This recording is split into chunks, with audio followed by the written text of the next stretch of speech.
I think I'm hearing the problem. There's this. Let me kind of bracket the whole free will discussion, because it really is the flip side of this coin that I'm the obverse of which is the illusion of the self. So so at least I might be on the right track. They are the opposite sides of a coin. Great. Because so to me they seem very different in essence. No, because what I'm calling the sense of self, and what I think most people feel as their core sense of self, is this feeling of, it's the feeling of being the locus of attention, but it's also the feeling of being the locus of agency. Like, I can do the next thing. Mm-hmm. I like, who's doing this? Who's reaching for the cup? I am, right? I intended this, and now I'm doing the thing. Mm-hmm. My conscious intention is the proximate cause of my reaching, right?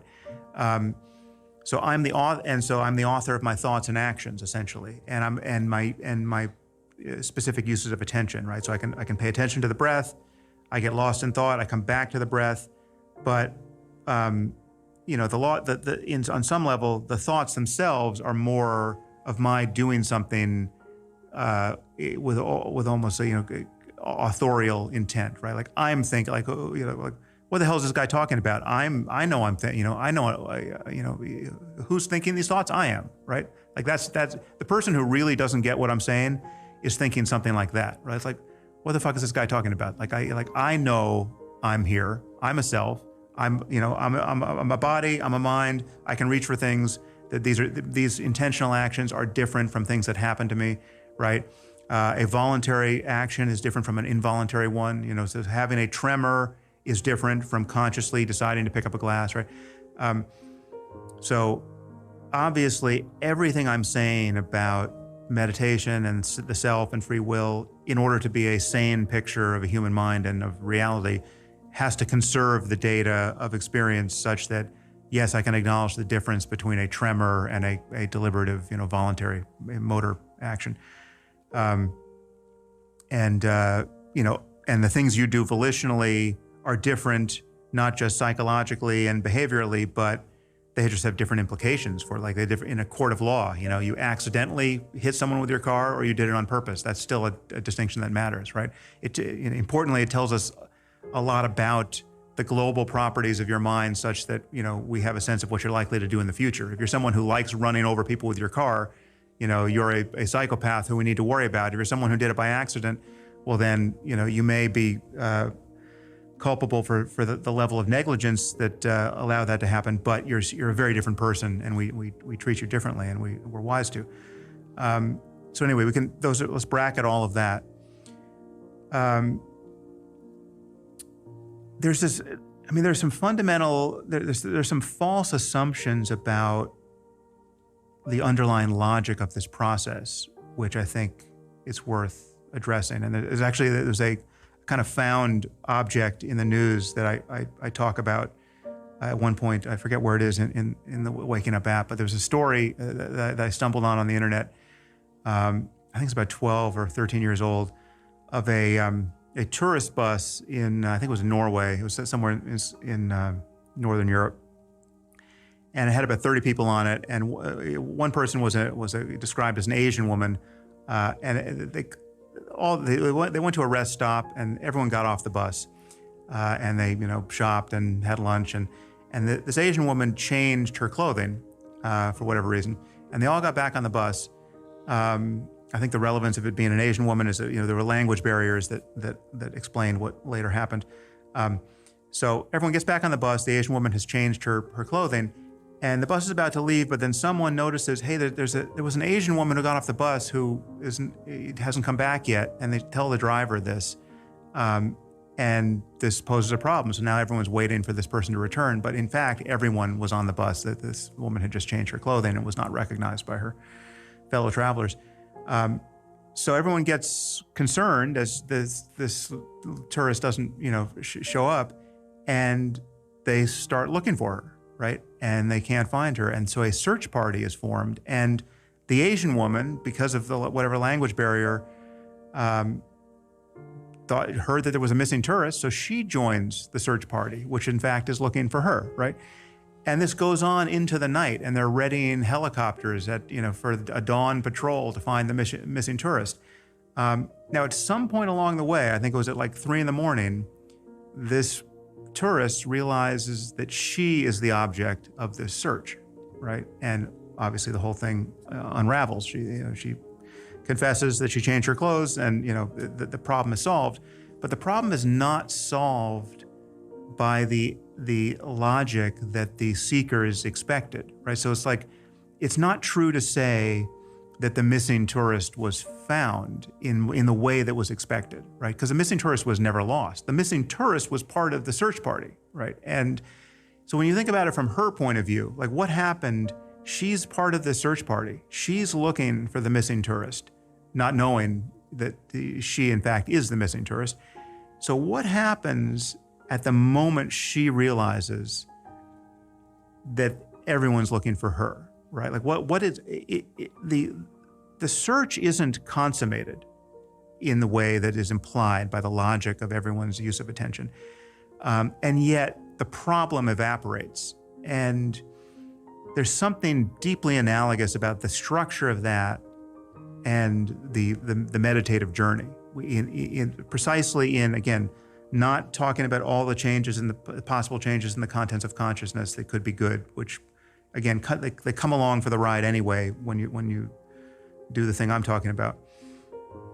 It's on this point of looking for the self and not finding it. And there is this sense that, okay, the self is here and it's a problem. It is the string upon which all of my conscious states, mostly unhappy ones, are strung, right? It's the thing that is at the center of my anxiety. It's the thing that I don't feel good about. It's the thing that when criticized, I sort of let implode. It's the center of my problem, and now I'm trying to feel better, and meditation has been handed to me as a possible, remedy for my situation. And it's billed as a remedy. And in fact, I'm hearing from this guy that this is the thing that is going to cause me to realize that myself isn't where, or as I thought it was.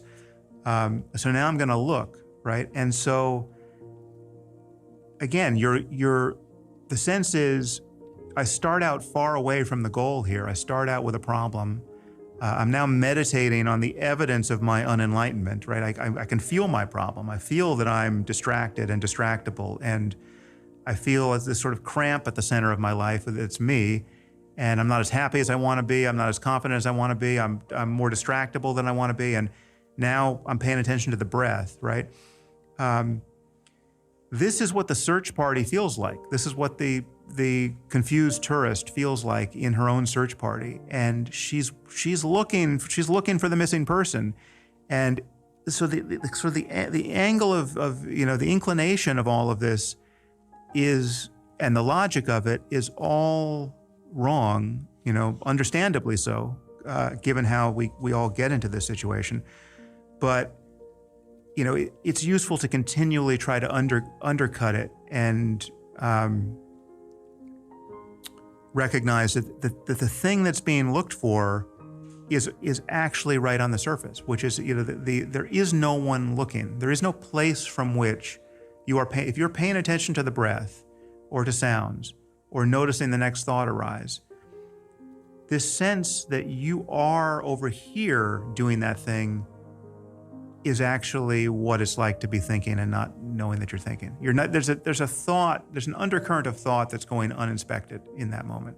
And so there's a continually looking for the mind, a looking for the center of experience, a looking for the one who is looking, which is the kind of the orienting practice here.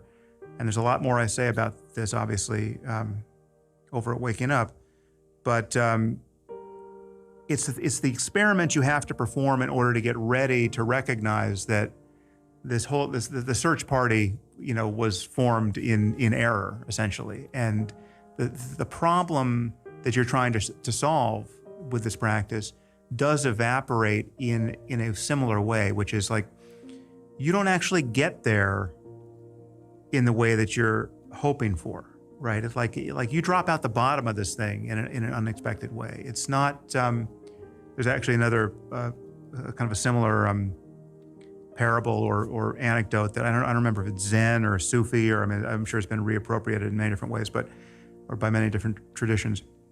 But there's the case of somebody who's lost in a town, and they're asking for directions. You can put this in Manhattan. Let's say you're wandering Manhattan and you're a tourist. You don't know where anything is, and you stop and ask someone, where is Central Park?